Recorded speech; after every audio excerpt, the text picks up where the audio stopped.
Di tengah deru mesin dan kepulan asap Jakarta, hiduplah seorang pemuda berusia 27 tahun bernama Ryan berwajah khas Indonesia. Ganteng, kulit coklat, mata hitam.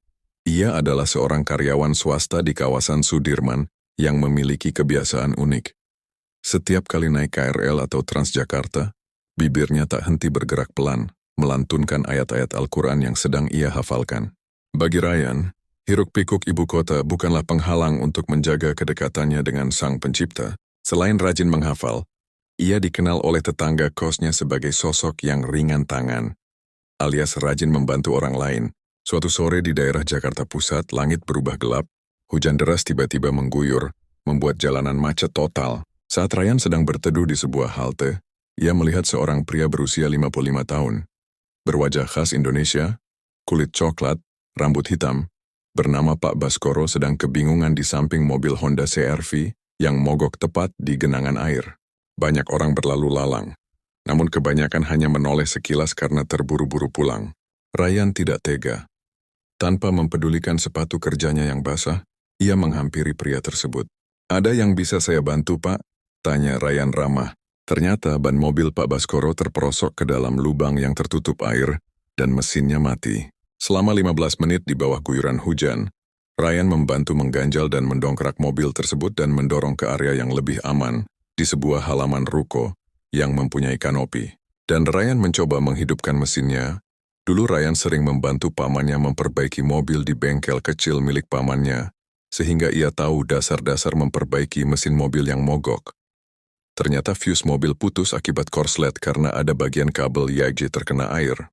Ryan segera mengeringkan bagian-bagian yang basah dan membuka cover box fuse mencari fuse cadangan, kemudian mengganti fuse yang putus tadi.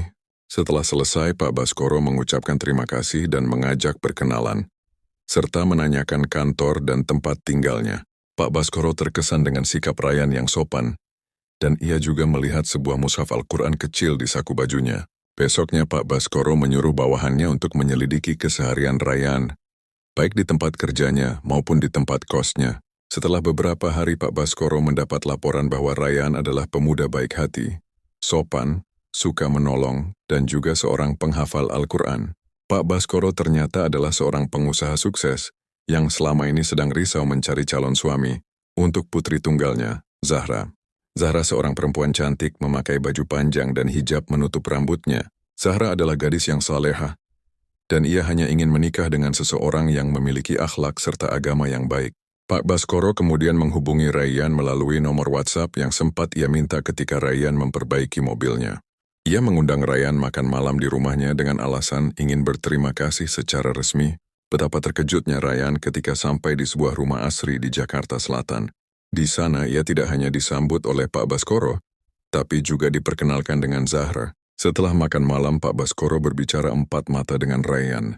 "Ryan, saya sudah mencari tahu bagaimana keseharian dan perilaku kamu. Saya mendapat kesimpulan kamu orang yang baik. Saya juga tahu kamu seorang penjaga Al-Quran. Di zaman sekarang, mencari pemuda yang seimbang antara dunia dan akhirat di Jakarta itu sulit." Tanpa basa-basi panjang, Pak Baskoro menyampaikan niatnya untuk menjodohkan Ryan dengan Zahra. Ryan yang merasa hanya orang biasa sempat ragu.